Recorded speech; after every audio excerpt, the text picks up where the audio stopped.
y me dieron Una cátedra. tengo la materia electiva. No estoy como profesor a cargo de las materias de plano. Estoy en una materia electiva y talleres. Y eso me pagan una mínima beca, equivalente a una dedicación sin antigüedad, que me alcanza que si voy en taxi, si voy siempre en taxi, creo que pierdo plata.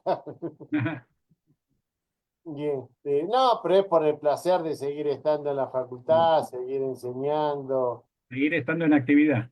seguir estando en actividad. Yo estoy en el consejo directivo, estoy en un laboratorio, estamos en varios proyectos de esos, así que Vos estás en la UTN, ¿no?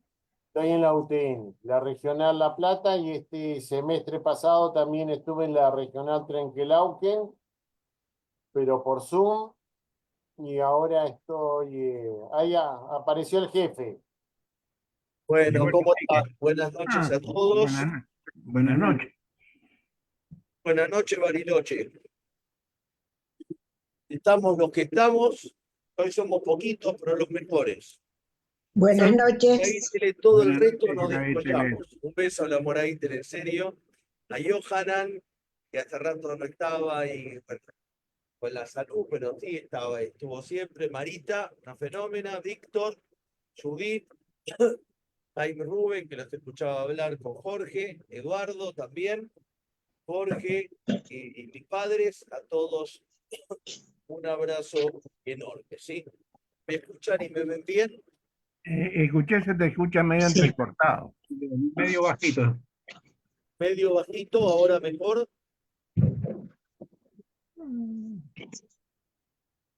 ¿El único que me escucha mal es Eduardo o los demás también tienen No, dificultades? te escucha bajo. Yo levanté el volumen del aparato mío. Sí, se escucha abajo. Se escucha abajo. Creo que va un momentito, un momento, pido que me ayuden. Chao. Voy a llamar a Pesci para que Es que te va a ayudar. Gracias, amor. Bien, a los Salama también, un abrazo grande. Hola. Esperen que acá me ayudan a subir todo, que es la más que mano derecha son las dos piernas y los dos brazos. Porque mano derecha es, a ver, ahí está. Ahí pudimos solucionar algo. Bueno, ya está, y si no vamos hoy así. ¿Ahora está mejor? Sí, ahora está mejor. Uy, ahí está. Las dos manos derechas mías, las dos manos izquierdas y las dos piernas. Bueno, primero estoy dando clase de una notebook nueva, de la cual utilizamos y estábamos aprendiendo un poco a manejarla y a mejorarla, entonces probando y bueno, y da bien. Hay un ruido que voy a intentar apagar si mi calor me lo permite, porque hace mucho calor. Entonces apagué el ventilador, que es parte de lo que perjudica el sonido, ¿correcto? Ahí está, ¿me escuchan mejor? Ahora sí. Sí, Ahora mucho sí. mejor. Apagué el ventilador, así que ahora empezó el sauna acá adentro, pero así que bueno, acá estamos. Y a todos muy buenas noches. Y Aarón, que amenazó que no iba a entrar, y está. Así que una alegría, Aarón. Me engañaste que no entrabas y entraste. Así que buenísimo. Me engañó porque escribió pidiendo disculpas que no iba a poder entrar. Por eso digo que engañó que no entraba, ¿no? Y Uriel Leiva. Fabián, lo que pasa es que estoy en Chile, entonces Genial. pensé que no íbamos a poder comunicarnos, pero me estoy comunicando contigo, pero no es muy buena la comunicación. Buenísimo. Bueno, Bien vale el intento. Bien vale el intento. Estamos desde México, desde Perú, desde Chile. Argentina y seguramente algún lugar más por Facebook, un montón de lugares más. La charla de hoy es resiliencia, cómo seguir adelante después de un trauma. ¿Qué nos dice sobre este tema el judaísmo? La primera vez que yo escuché la palabra resiliencia vino a un tikkun de Shavuot. Un tikkun de Shavuot, para aquellos que no saben qué es Shavuot o qué es un tikkun, porque esto no es, va dirigido ni a los que sabemos ni a los judíos, sino a todo el mundo. Shavuot es una de las festividades judías, lo que en el mundo cristiano después aparece como Pentecostés. Eh, y en Shavuot, de acuerdo a la tradición judía, hay un parte del ciclo de las cosechas y por otra parte se recuerda un evento que es la entrega de la Torá, la entrega de la ley. En el mundo cristiano tiene que ver con la aparición del Espíritu Santo en estos días que pasan desde la Pascua hasta Pentecostés, que tiene una lógica similar, aunque lo que celebremos, vivamos y experimentamos sea claramente diferente. Y en ese ticún de Shavuot que hacíamos muchas comunidades en conjunto, eh, y muchas veces yo participaba incluso siendo rabino o del hogar de San Miguel, de un hogar de ancianos, o siendo rabino de la AIP, Asociación Israelita de las Pampas, que esto a mí me permitió durante mucho tiempo viajar una vez por mes a Posadas, una vez por mes a Coronel Suárez, provincia de Buenos Aires. La otra también es una ciudad argentina, a 1500 kilómetros de Buenos Aires. Moverme por muchos lugares, pero yo no tenía comunidades que iban y participaban. Y participaba de estos tikkunim. Tikkun en hebreo es corregir, pero más allá de qué significa y por qué, que no es el tema hoy, tiene que ver con una noche de estudios. Y esa noche de estudios por lo general comienza con alguno que o es el más viejo de los rabinos que se va a dormir temprano, o enrotábamos y el honor se lo daba primero. ¿Por qué era importante ser primero, segundo, tercero? Porque el 12º, que hablaba a las 5:30 de la mañana, hablaba 20. El tercero, que hablaba a las 9 de la noche, hablaba 150. Entonces todos queremos ser Messi y todos queremos que la gente nos mire, nos admire y nos aplauda porque nos gusta trascender y porque todos tenemos un ego bastante grande. No los rabinos, sino los seres humanos, de los cuales los rabinos somos parte. Entonces nos peleábamos a ver quién daba la primer clase. En general no la di yo. Alguna vez creo que me tocó, en general yo daba a las 5 o 6 de la mañana. Y vino una chica que que contó la historia de una hija que tenía algún tipo de cáncer, alguna de las porquerías, no importa la definición, y no recuerdo cómo era el cáncer ni el nombre de esta chica. Y empezó a explicar el sufrimiento y cómo encaró y cómo intentaron superar la enfermedad de la niña, a la cual tristemente y lamentablemente murió a los 4, 5, 7 años. No recuerdo, pero una tragedia, sin lugar a dudas. Y ella explicó el concepto de resiliencia, que lo tuvo que aprender en su propia vida, y fue la primera vez, hace 25 años, 20 años, que yo escuché este concepto de resiliencia. Concepto de resiliencia, y acá me van a ayudar mi papá y mi mamá, hubo una historia famosa en el dique San Roque, en Córdoba, que el constructor del dique San Roque, cuando inauguran el dique, lo acusan de malversación de fondos y de haber construido mal el dique, porque el dique empieza a perder material y empieza a ceder mínimamente. Después, este señor termina quitándose la vida y el dique, Vialet Macet. ¿cómo? Vialet Macet. Este fue Vialet Macé. Vialet Macé, muy bien, que tiene un pueblo en Córdoba, el pueblo de Vialet Macé, sí señor, puede ser. Yo no recuerdo el nombre, pero esta historia de chiquito la escuché 30 veces, no me acordaba la figura. Este señor se suicida después de estar preso. Y tiempo después se demuestra que lo que hizo el dique fue ceder mínimamente y era parte de un proceso de ingeniería, de física, de lo que fuera, no me lo corrijan, que indicaba el buen funcionamiento de ese dique, de Te ese te lugar. agrego algo más. Decían que el paredón iba a ceder a la primer tormenta fuerte.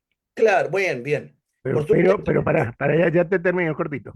dale, Resulta de que cuando se hizo la segunda parte del dique, quisieron volarlo, ese paredón, y no pudieron. genial. Dice que el tipo se chupó varios, no sé si años de cárcel. Genial, genial, genial. Y a ver, acá no. Entonces ahí tengo algún problema, no tiene importancia. A ver acá, un momento. Uy, mostrar el video. Bueno. ¿Ustedes qué están viendo? ¿A Se mí? te ve bien, a vos estamos en la galería, completo. Correcto. Entonces están en la galería, así va a ser. Esperen un poquito que algo hice mal. Voy a poner galería y se acabó. Algo toqué equivocadamente. ¿Qué es resiliencia? Creo que es un concepto de la física que tiene que ver con cierta capacidad de los materiales que pueden ceder y aparentemente vencerse, pero esto lo va a explicar mucho mejor Jaime. Pero lo que demuestra la resiliencia es, entre otras cosas, la resistencia. Es después, los materiales, después del paso del tiempo o después de algún tipo de consumo que le genera el uso de esos materiales, el ala de un avión, o la tribuna de un estadio o lo que fuera, esos materiales pareciera ser que van a ceder, pero la presión les da una elasticidad, una capacidad de adaptar o de ceder o de elasticidad que les permite sobrevivir y que les permite trascender en lugar de partirse. Sí, Jaime, dale, explícalo bien. Yo voy rumbeado, pero la pifio. Explícalo bien. La resiliencia de un material es la capacidad que tiene de volver a su situación original luego de ser sometido a una deformidad. Como si fuera una goma que vos la empujás, vas Correcto, empujando y vuelve. Entonces, correcto. eso es la resiliencia, es la capacidad que tiene de, habiendo sido sometido a un esfuerzo, recuperarse. Bien, gracias por explicarlo de la física.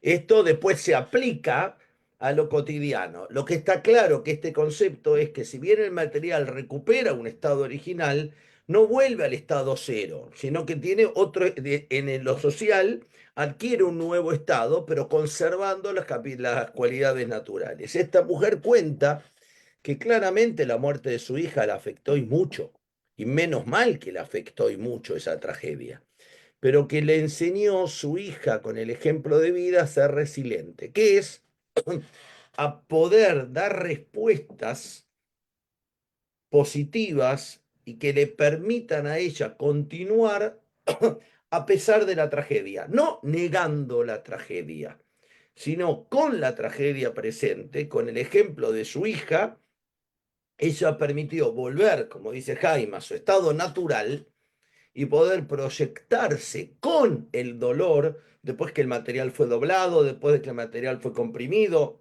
para volver a lo físico, y volver a un estado natural, pero mejorado o diferente, claramente, y que le permite continuar, que le permite continuar. Eh, Y fue la primera vez que yo escuché esa palabra y por supuesto de un ejemplo contundente. Resiliencia es una característica muy común de la mayoría de los hombres y de la mayoría de los pueblos, en mayor o en menor medida, de poder responder a lo que nos pasa a veces como consecuencia de nuestros actos y a veces no, como el caso de esta mujer, que cuya hija se le murió de una enfermedad terrible, siendo muy chiquita, poder volver a un estado y convertirnos o poder generar algo útil en base a lo que me pasa. Alguna vez escuché, y no es una frase genial, o sea, no es una frase original mía, escuché en un entierro que nosotros somos lo que hacemos mientras nos pasa lo que nos pasa. Nosotros somos lo que hacemos mientras nos pasa lo que nos pasa. Muchas cosas que me pasan a mí, le pasan a Silvana, a Itele o a Marita, dependen de nosotros. Pero nacer, por ejemplo, no. Tener un terremoto, por ejemplo, no. Un cáncer, por ejemplo, no. El 7 de octubre, por ejemplo, no. El atentado a la AMIA, por ejemplo, no. Y que el tren llegue tarde y no cumpla el horario que tenía que cumplir y que vaya más despacio. Entonces yo llego tarde a la clase de hoy, por ejemplo, no. Porque si el tren tenía que venir 19:02 y vino 19:09, estaba programado que venga 19:02 o está programado que tarde 46 minutos y tardó 64, no lo manejo.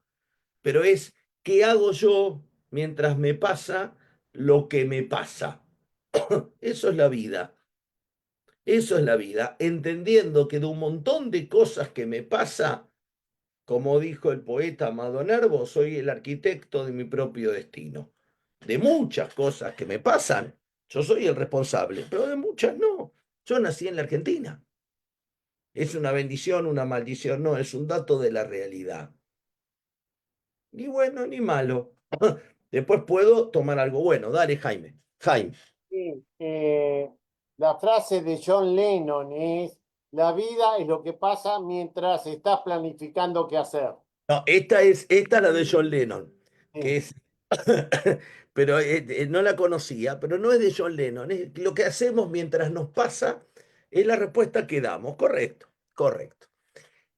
La resiliencia tiene esto de permitirnos responder de formas diferentes al mismo hecho. Vuelvo a una película muy buena que recomiendo, que es Mar Adentro. Hay dos películas muy parecidas, Mar Abierto y Mar Adentro. Mar Abierto cuenta la historia de una excursión de buceo que salen 17 personas y por un error de cálculo ya lo que hicieron, no cuentan a dos y dos se quedan en la mitad del mar y terminan muriendo ahogados y comidos por tiburones un día después. Una muy buena película, Mar Abierto, de un caso real. Mar Adentro no tiene nada que ver con esto, es con un gran actor español, creo que es Benicio del Toro, creo, ahí me van a ayudar, un gran actor español, y que habla de un caso famoso en España de un señor que se tiró a nadar y que golpeó su espalda con los corales, con rocas en el fondo y quedó cuadripléjico. Y este señor exigía a las cortes europeas y a las cortes españolas el derecho de la eutanasia. Y no se lo brindaban. Y la película gira alrededor de la vida de este actor, un actorazo que hace de cuadripléjico. Sí, Javier Bardem es el a actor. Javier Bardem. Javier Bardem. Sí, señor. Javier Bardem. Sí, señor. Con total certeza. Sí, señor. Y en un momento, y este hombre pide morir. Y genera una discusión complicadísima. En España fue un caso real de bioética, absolutamente real, y sobre el cual se hizo la película. Y en un momento, un catedrático muy importante, un cura de una universidad católica, que estaba ahora me van a decir, como quien vivía en una silla de rueda, moviéndolo casi con la cabeza, tenía dificultad para hablar, y era un gran docente que él hablaba de que Dios es la vida y que Dios te ama y que no quitarte la vida. Y él lo viene a ver a Javier Bardem, que está en esta situación. Y hay un diálogo genial, porque como este señor viene en una silla motorizada y no puede mover ninguna parte, y el otro no se puede mover, hablan por medio de una escalera donde no se ve la cara. No había WhatsApp, no había Zoom en esa época, estamos hablando hace 30 años. No de la película, sino del hecho. Ramón San Pietro o Ramón Santamaría. Confundo el nombre, pero el caso es ese. Y de este buen señor, bendita sea su memoria bendita. Y en un momento el hombre le dice, la vida es hermosa. Y el Javier Bardem le dice, elegílo vos eso, yo tengo otra respuesta ante lo que me pasa a mí. Las dos respuestas son válidas. Entonces, vuelvo a, mientras hacemos, ¿qué hacemos mientras nos pasa lo que nos pasa? Los dos tenían un caso de hemiplegia, cuadriplegia total. Sin embargo, uno reaccionó de una forma y el otro de otra. La resiliencia es esa capacidad de respuesta, de adaptación, incluso de mejoramiento. ¿Qué tiene la tradición judía para decir? Muchísimo. Y vuelvo a algo que me parece a mí central, remarcar de mucha gente que confunde judaísmo con la Torá, o judaísmo con lo que la Biblia judía dice. El judaísmo es algo adaptativo e interpretativo siempre, en todas las épocas y en todos los lugares. Y vuelvo a repetir esto, esta no es mi opinión como rabino liberal o transgresor. Esto es lo que el judaísmo es bajo cualquier interpretación. El mundo ortodoxo, ultraortodoxo va a poner énfasis y va a interpretar diferente de lo que yo interpreto, mejor, peor, igual o diferente. Pero el judaísmo nunca se quedó en una época. ¿Por qué el judaísmo es básicamente resiliente? Porque no es que el judaísmo vivió siempre de tragedia en tragedia, el pueblo judío, que nos tocó vivir muchas y muy feas, sino ante un hecho, la destrucción del reino de Israel del norte y el exilio de las 10 tribus, la conquista de la pérdida de la independencia del reino de Judá, del reino del sur en menos 586, la destrucción del primer templo, la diáspora babilónica, la construcción del segundo templo, la destrucción del segundo templo, el choque con el mundo helénico, la aparición del cristianismo, la aparición del islam, la Inquisición, las cruzadas, muy en orden, la cruzada, la Inquisición, el modernismo, los derechos, la emancipación, la Shoah, la existencia de Israel, marcan, no importa, lo dije más o menos cronológicamente ordenado, marcan las guerras de Israel, los cambios de gobierno en Israel, los cambios de gobierno en Estados Unidos, los cambios políticos en el mundo, la Segunda Guerra Mundial, quién gana y quién pierde, marcan una situación de quiebre. Todas, buenas o malas, como lo marcan en nuestra vida, el nacimiento de un hijo o una enfermedad o una muerte. Son situaciones de quiebre. Yo quiero las buenas, pero nos tocan todo el tiempo de los dos lados. Esas situaciones de quiebre que se generan constantemente, la tradición judía es fundamentalmente y únicamente resiliente. No porque sobrevivimos, porque es cierto, como describió María Elena Walsh, ¿sí? O Víctor Heredia, en diferentes canciones, el hecho de sobrevivir, ¿sí? La cigarra, sobreviviendo. Tiene un valor sobrevivir, claro que tiene un valor sobrevivir. Claro que tiene un valor pasar un momento de mucho, mucho dolor, un momento terrible. La Shoah, el 7 de octubre, la pérdida de un ser querido. Otra vez, otras magnitudes tienen. Claro que tiene un valor inmenso sobrevivir, volver a despertarme el día siguiente. Pero eso solo no alcanza. La resiliencia es volver al texto y encontrar respuestas nuevas, y encontrar respuestas diferentes, constantemente que me vinculen absolutamente a las raíces de lo mismo. Pero cada respuesta que se genera a un hecho diferente marca una diferencia y me genera resiliencia. Voy a dar un ejemplo de resiliencia actual. Ayer a la noche, un grupo de malparidos, que se supone judíos e israelíes, entraron a una ciudad árabe a intentar provocar un daño muy grande por el odio que tienen, por la formación y los prejuicios que tienen, que seguramente están fundados después del 7 de octubre. El domingo hubo decenas de miles o centenares de miles de personas que no se animaron a gritar ni a sentir muerte a nadie. Se abrazaban entre sí y lloraban porque se liberaron a 3 chicas, que la enorme mayoría de los millones que lloramos no tenemos la menor idea ni quiénes son, ni nunca las vamos a cruzar en nuestra vida. y que a pesar de los miedos que podemos tener, porque se liberó a 90 y tantos, dentro de los cuales hay grandes asesinos, porque se hizo una tregua que no sabemos bien para qué sirve, porque tenemos dudas si todo el trato va a seguir, porque etcétera, etcétera, etcétera, etcétera. Sin embargo, la enorme mayoría nos abrazamos y lloramos, porque entendimos que la vida de estas 3 chicas vale en 3 mundos. Y esto solo valía la tregua. No porque no queremos que los 95 restantes vuelvan, que vengan mañana todos juntos y todos vivos. Es una obviedad. Pero hubo una capacidad de festejo. Ahora, yo puedo responder a la muerte de un hijo, que espero nunca tener que responder.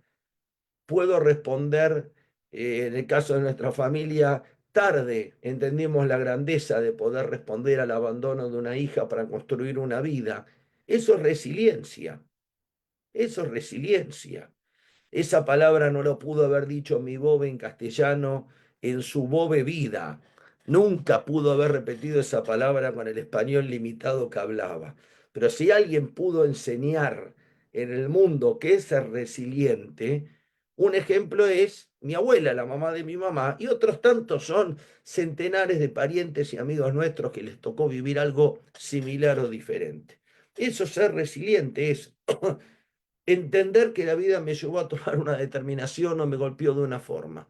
Y sin embargo, la vida me vuelve a dar oportunidades, no para olvidar, porque nunca pudo olvidar. Yo creo que ni en la senilidad, ni con algún nivel de demencia olvidó nunca lo que le pasó a mi abuela, sino potenciar y generar un cambio que menos enorgullezca. Es imposible no hablar de la tregua. Yo tengo las mismas dudas que tienen todos. Cuando leo artículos de los que están a favor o en contra, siempre cuento la misma anécdota.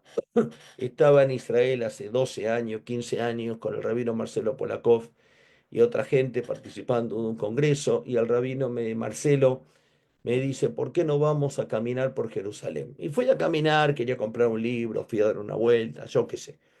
Y llegamos a lo que se llama Beit Anasí, la casa del presidente, donde vive el presidente de Israel, en Jerusalén.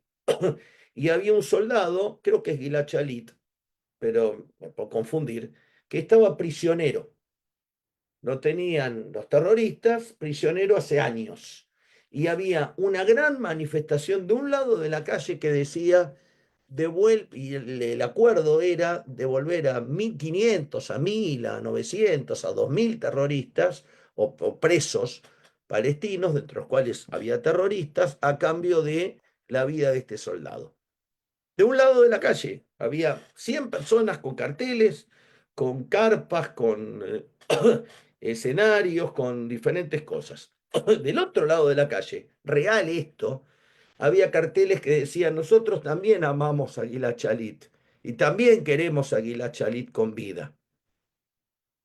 Pero si liberamos a los asesinos, nuestros hijos y muchos de nuestros hijos van a ser secuestrados.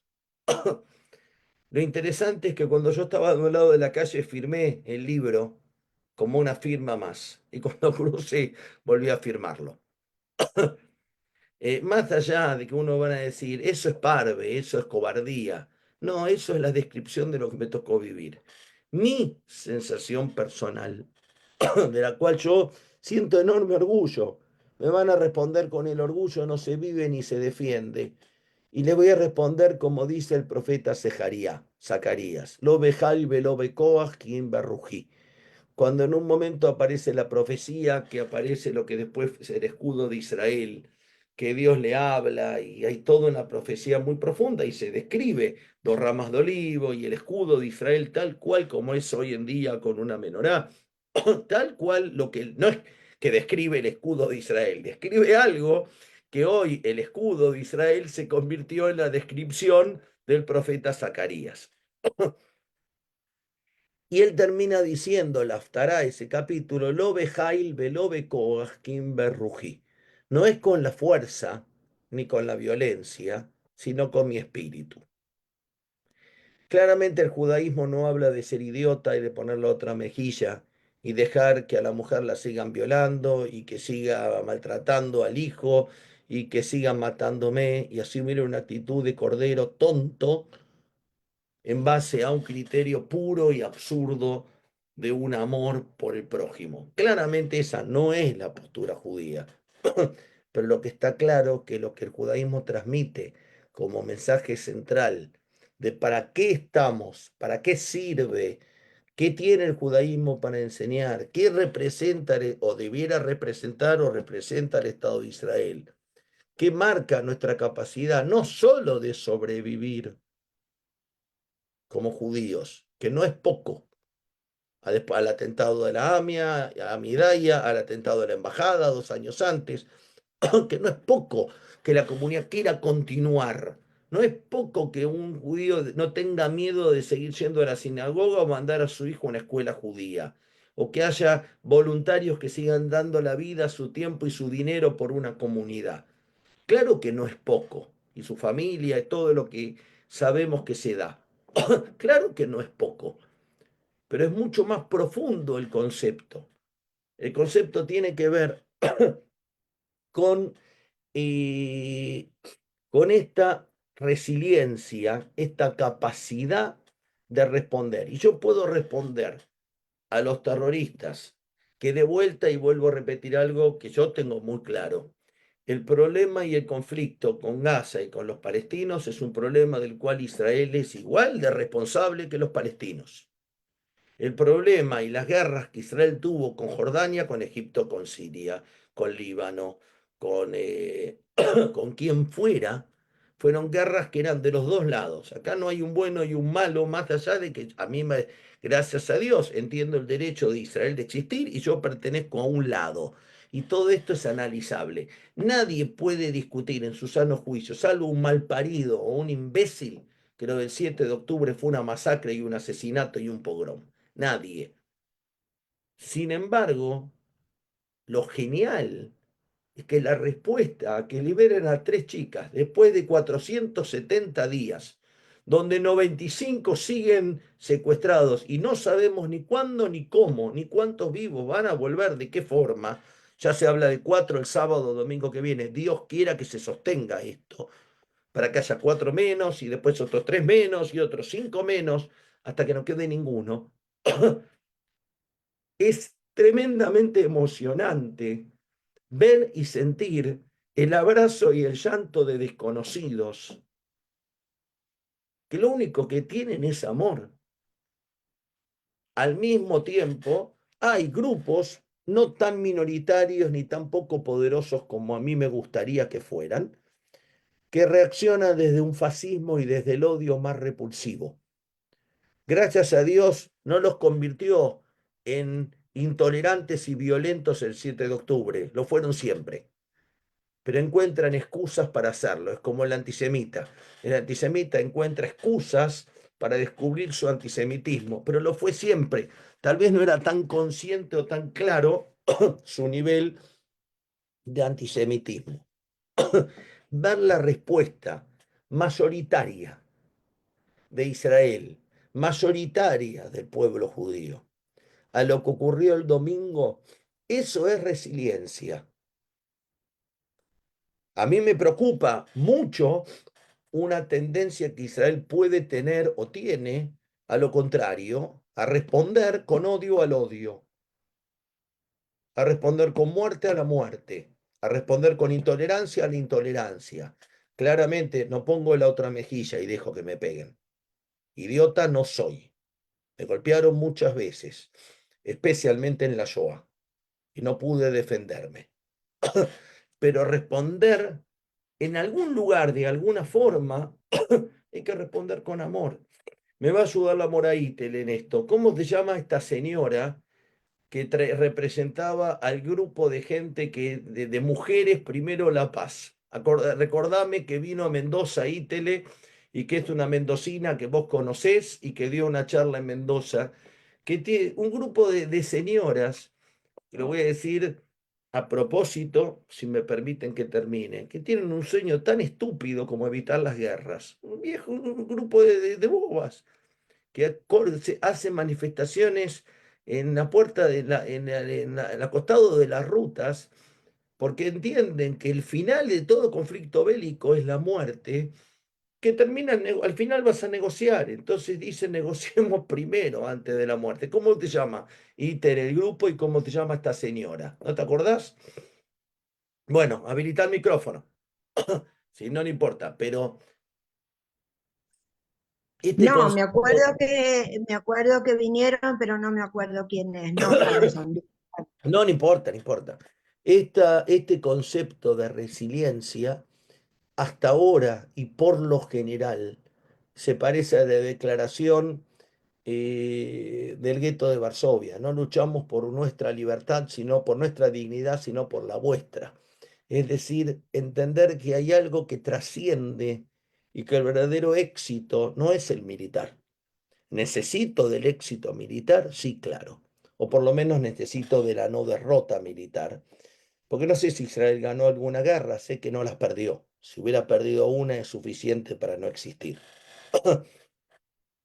Y como aprendí de un colega mío que me dijo algo que creo que tiene razón, si hubiera ganado en serio una guerra, hubiera establecido una situación diferente por la cual no se repetirían cada 6, 7 o 10 años cíclicamente las guerras. Significa que no se ganó la guerra, que son pequeñas batallas que se mantienen en un estado constante, porque si no el otro deja de ser mi enemigo, deja de tener poder. Y hasta ahora la única forma que el otro dejó de ser mi enemigo es el pacto de paz que se estableció con Jordania y con Egipto, que dejaron de ser enemigos, no porque son más débiles, sino porque se estableció un pacto de paz. Entonces, en una fecha tan importante, con un domingo donde lloramos mucho y todos, donde muchos no dormimos bien la noche anterior, donde estábamos nerviosos, y voy a decir una estupidez, como si fuéramos los familiares directos, y no tenemos la más remota idea quiénes eran hasta que leímos la biografía esa mañana. Somos familiares, Rabino. Somos familiares No, directos. no, Sí, señor. Ítele, sí, y es verdad que yo así lo sentí, pero ¿sabes qué? Gracias a Dios no es ni tu hijo, ni tu nieto, ni mi hermano, ni mi sobrino, ni mi Ok, esposa. ok. Entonces, no, no, lo digo porque yo lo entiendo, Ítele, del respeto y de dónde lo decís, pero la empatía en estos casos tiene que ser respetuosa, porque lo que está viviendo Ichik Horn o los Vivas o quien fuera de las familias, nosotros nos emociona, podemos querer escribirle, podemos querer abrazar, podemos llorar de emoción, imaginándonos lo que sienten, pero Pero ninguno de no son, nosotros tiene la más remota idea qué siente Ichikon, como qué siente esta mujer que perdió a su ¿Querés que hija, te diga lo que dice Orm que dijo el otro día? cómo continuó toda su vida mi abuela. Ninguno de nosotros sabemos cómo dormía, cómo siguió su vida, qué pensaba, qué sentía, qué esperaba. Eduardo, vos podés ser amigo de Ichik o yo haberle escrito 2 veces un mensaje No, en no, no, Ichik. no, pero escuché los otros días porque hubo un diputado de la ultraderecha del Knesset que dijo que se opuso al tratado, ¿no? Hubo muchos, muchos, Pará, muchos. Isaac le dijo, hagamos una cosa, Sí, cambiemos, cambiemos, cambia a tu hijo por el mío, lo escuché. exactamente, Ahora, exactamente. quiero ser justo. Muchos de los que tienen secuestrados no estuvieron siempre de acuerdo. Entonces, ahora, que es muy fácil opinar sobre el acuerdo cuando el hijo del primer ministro vive en Estados Unidos y el hijo del otro no está secuestrado, sí, pero tienen una responsabilidad que les permite opinar también. Y de vuelta, este señor que vos estás nombrando me parece un señor repulsivo y asqueroso que ojalá no ocupe un cargo nunca más en Israel. Y al primer ministro, que no opinó lo mismo, no me gusta para nada tampoco. Entonces, pero es personal mi opinión. Lo que escuché lo que dijo Itzi Korn, que él dijo, no solo no es bueno el acuerdo, es muy malo. Pero antes de criticar el acuerdo, propone cambiar a tu hijo por los míos. Sí, señor, tal cual, tal cual. Así que poder, de vuelta, lo interesante, lo de la resiliencia, sí, Gustavo, vos llegaste más tarde, se aplica a lo personal, a la física, lo contó Jaime, y que definió qué es para la física la resiliencia, el concepto original de la física, de donde surge, después se aplica a lo social. Me parece en un momento tan importante, y vuelvo, ojalá el pueblo palestino aprenda de una situación horrible y repugnante que no me deseo ni a mí ni a nadie, de tener destruido la mitad de los lugares donde estoy, de tener miles de muertos, y de tener que empezar de cero y no empezar con odio. No empezar con odio, porque yo siempre puedo elegir empezar desde el amor. ¿Es fácil? No, es dificilísimo. Es dificilísimo. La actitud más natural es la venganza, la actitud más natural es tener odio, es querer salir a matar al otro, es generalizar equivocadamente. Es humano y es natural, pero no es lo que un buen tipo, judío, cristiano, musulmán, ateo, budista, no es lo que un buen tipo en una buena tradición interpretada como yo entiendo correctamente desea o entiende como, si se quiere, y hay gente que habla la palabra de Dios, el mensaje de Dios, lo que la tradición quiere, lo que Dios espera que los hombres hagamos, y como escuché de un amigo mío, que perdí el vínculo por un tiempo, pero gracias a Dios y a la capacidad de pedir perdón de él, volvimos a tener un vínculo eh, muy lindo. Él enseñó algo muy lindo el Shabbat a la mañana en el Templo de Planes, que los que estuvieron en la tefilá lo pudieron escuchar. En el judaísmo no es tan importante si yo creo en Dios o no creo en Dios. Lo más importante es si Dios puede creer en nosotros. Y no es de él, lo trajo de Nehama Leibovich, lo adapta de una gran profesora que yo tuve la bendición de tener, no en privado, éramos 20, pero de haberla escuchado 5 veces por 5 horas y después de tener sus libros y autografiados también. Una de las judías más sabias del siglo XX y de la historia. El problema no es si yo creo en Dios, sino si Dios puede creer en mí. Y de vuelta este concepto de amor y este concepto de resiliencia, de mirar lo bueno, de no quedarme en lo que perdí, en lo que dejé, en lo que hice, que Israel se enfrenta a un desafío muy grande, que no es solo cómo y qué hace con Gaza. No es solo cómo vive ahora que hay 1.700 asesinos, va a haber dentro de 40 días 1.700 asesinos sueltos y que lo que ocurrió en Gaza hizo que la enorme mayoría de la población lamentablemente se fanatice más de lo que estaba antes. Probablemente el desafío más grande que tenga Israel es entender cómo responder desde el amor y cómo mejorar en lugar de igualarse para abajo con esta manga de asesinos degenerados, malparidos, inhumanos, que fueron los que provocaron la masacre y el secuestro del 7 de octubre. Entonces, resiliencia es ante un hecho, dar respuestas. Hay una comunidad judía en Vicente López, en el Gran Buenos Aires, limítrofe para el que no conoce. El Gran Buenos Aires es muy grande, es una ciudad de Buenos Aires con el Gran Buenos Aires, 14 o 15 millones de personas. No llega hasta La Plata está fuera de Gran Buenos Aires, pero de alguna forma cada vez es más. Gran Buenos Aires se expande más, como el Big Bang. En Vicente López hay una comunidad que se llama Lambrotacol, que es limítrofe con la ciudad de Buenos Aires, este municipio de Gran Buenos Aires. Y Lambrotacol es a pesar de todo. ¿Cómo puedo sostener y creer en el hombre? ¿Y cómo puedo querer construir una vida judía? ¿Y cómo puedo querer volver a tener una hija? ¿Y cómo puedo sentarme con Anwar el Sadat y firmar la paz?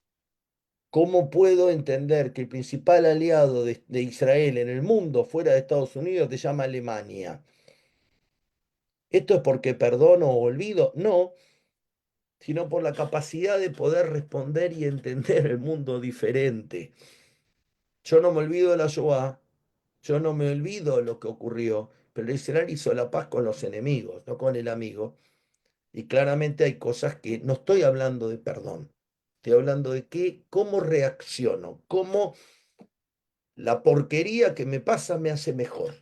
Porque vuelvo a la frase primera, nosotros somos lo que hacemos mientras nos pasa lo que nos pasa. Y podemos hacer y ser mejores. Si quiero leer acá en el chat que varios... eh,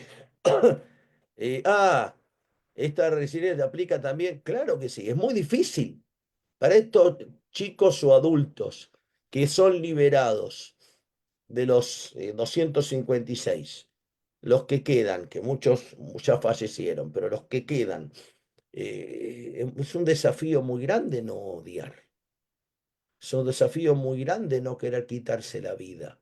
Es un desafío muy grande creer en Dios y en el hombre, después de la miseria que les tocó vivir, que es inenarrable. Y lo que Jaime escribe es que Itzik Horn fue...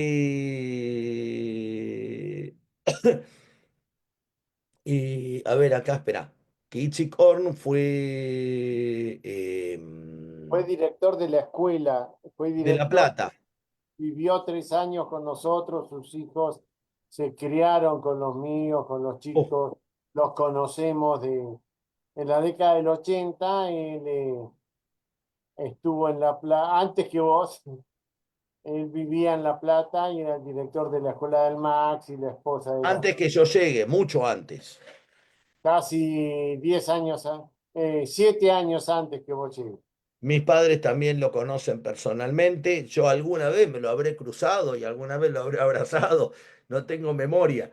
Pero este es un ejemplo de resiliencia. Un tipo que sigue despierto, que sus frases no generan odio, que trata de ser medido, que habla desde el amor.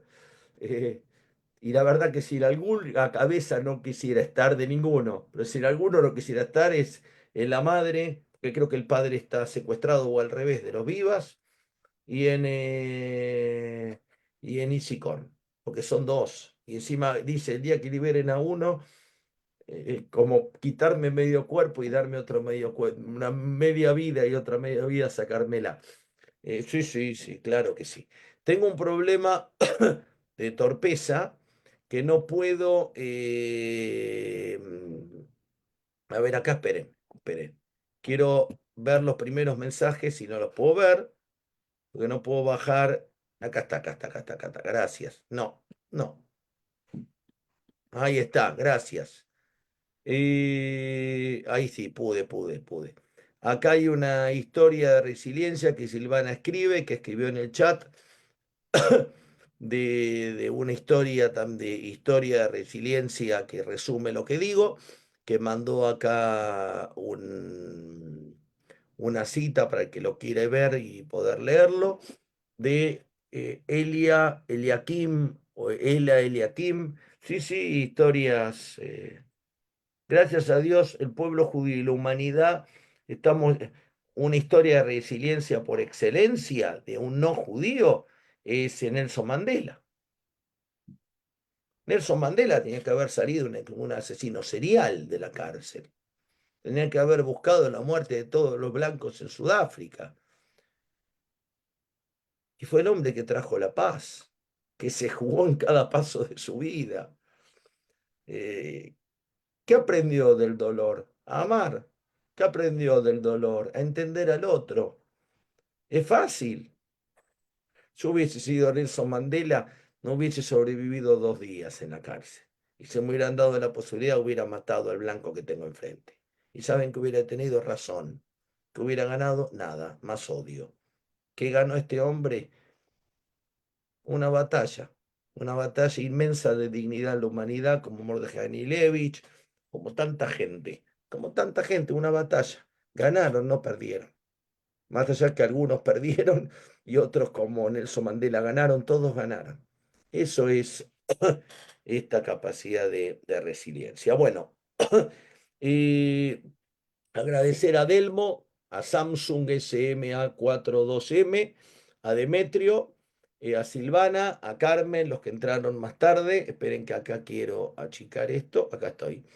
A los que saludé, a los que no saludé, mandarles un abrazo enorme. El martes que viene, acá no estoy en Mendoza, todavía en Buenos Aires, nos vamos mañana muy tempranito a Mendoza.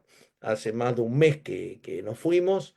Y bueno, un abrazo enorme y nuevamente Dios quiera que la paz, con los cambios que está viendo en el mundo, que la paz reine un poco más y que los secuestrados vuelvan y que todos los pueblos podamos vivir en paz y con dignidad. ¿Sí?